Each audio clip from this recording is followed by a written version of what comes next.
Hola, ¿qué tal amigos de YouTube? Mi nombre es Jesús Emanuel Hernández Riquelme, estudiante de la Universidad Popular Autónoma de Veracruz, de la carrera de Contabilidad Pública. En esta ocasión les voy a exponer del tema de la extinción y transmisión de las obligaciones, de la materia de Fundamento del Derecho, impartida por el licenciado Martín Flores Escandón. Como primer tema veremos la transmisión de las obligaciones, que se podría definir como la continuidad de la obligación distinta a los sujetos que inicialmente constituyeron esa relación obligatoria, con la particularidad de que la obligación entre sí misma no experimenta ningún cambio o modificación. En la relación obligatoria se genera un débito, para el deudor que consiste en el cumplimiento de lo acordado en dicha relación. En cuanto al acreedor, genera un crédito en contra del deudor, que éste garantiza, por decirlo así, el cumplimiento de la prestación. Tenemos dos tipos de clases de transmisiones.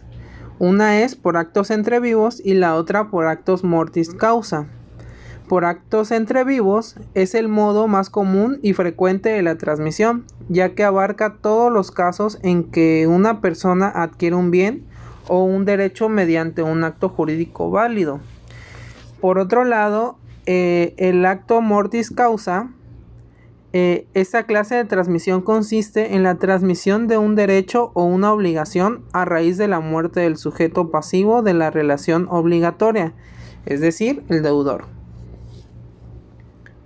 La transmisión por actos entre vivos. Tenemos dos tipos, que es la transmisión pasiva y la transmisión activa. La transmisión pasiva consiste en la transmisión de la obligación en su aspecto pasivo, lo que significa que es el deudor quien transmite su débito o un tercero. Este tipo de transmisión se caracteriza por poseer una limitante que es el consentimiento del acreedor, sin el cual el deudor no puede transmitir su débito. Esta limitante existe ya que el acreedor conoce la potencialidad y la solvencia patrimonial de su deudor, y así éste transmite su débito, o un tercero puede crear la posibilidad de que el nuevo deudor no cumpla con la obligación transmitida. En la transmisión activa, también llamada cesión de crédito, y consiste en la transmisión del derecho de crédito efectuada por el acreedor a un tercero. En la transmisión del crédito no existe ninguna limitante, ya que no implica ningún perjuicio ni para la figura del acreedor, ni mucho menos para el deudor. Los elementos de la transmisión activa, en este caso de cesión de crédito, son tres elementos: el elemento subjetivo, el elemento objetivo y el elemento formal. El subjetivo está constituido por los sujetos de la cesión, es decir, el acreedor originario, que en este caso sería el cedente, el nuevo acreedor, que es el cesionario, y el deudor, que en este caso sería el cedido.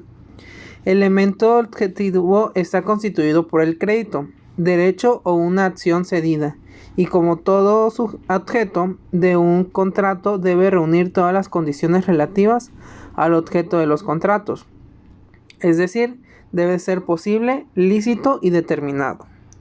El formal no requiere el cumplimiento de ninguna formalidad para que la cesión de crédito surta efectos jurídicos, ya que se perfecciona con el solo consentimiento de las partes recaído sobre el crédito. Los efectos de la cesión de crédito a las partes cedentes y cesionario. La transferencia instantánea del crédito, el cesionario ocupa el lugar del cedente, con iguales derechos y obligaciones. El crédito se transmite al cesionario con todo aquello que lo conforma, como las cauciones, privilegios o hipotecas. El cedente responde al cesionario de la existencia del crédito, a menos que lo hubiese cedido como dudoso o sin garantía. El cesionario, desde el momento de la cesión, tiene derecho a tomar medidas conservatorias del crédito, que tiendan a asegurar el ejercicio de sus derechos futuros. Efectos de la cesión de crédito frente al deudor. Como el deudor es considerado un tercero dentro del contrato de cesión, para que éste surta efecto frente a él debe notificarse la cesión y a partir de allí queda obligado para que con el cesionario del mismo modo y las mismas condiciones en que lo estaba con el cedente. Si no es así, el deudor puede oponer al cesionario todas las excepciones y defensas que tenía contra el cedente.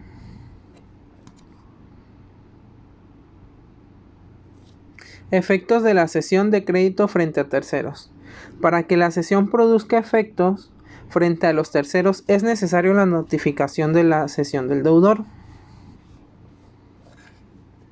Bueno, también hablaremos acerca de la extinción de las obligaciones, que es el segundo subtema de esta exposición. La extinción de las obligaciones se denomina a la ruptura del vínculo jurídico que une a los sujetos de una determinada relación obligatoria. Tenemos diferentes medios de extinción de las obligaciones. Por ejemplo, sería el pago, la dación en pago, la novación, pérdida de las cosas de vida, remisión de la deuda, la compensación, la confusión y la delegación prescripción. Medios de extinción de las obligaciones. Por ejemplo, lo que estábamos comentando, que es la dación de pago. Se puede definir como la convención en virtud de la cual el deudor de un pago al acreedor una prestación distinta a la debida, extinguiendo así la obligación que existía entre ambos. Esto requiere el consentimiento del acreedor.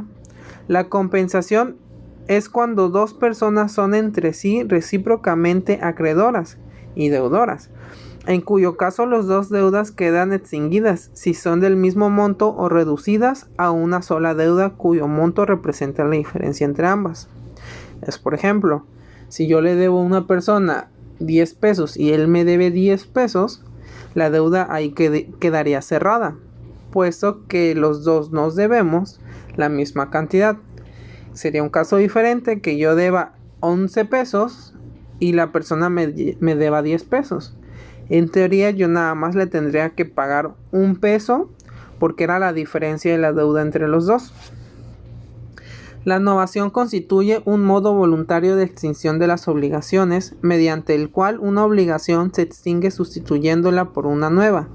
La característica primordial de la novación es que debe tener un cambio sustancial en la obligación y ese cambio debe recaer bien sea en los sujetos, el objeto o la causa de la obligación. La prescripción es la extinción de las obligaciones a través del transcurso del tiempo y por lo establecido por la ley.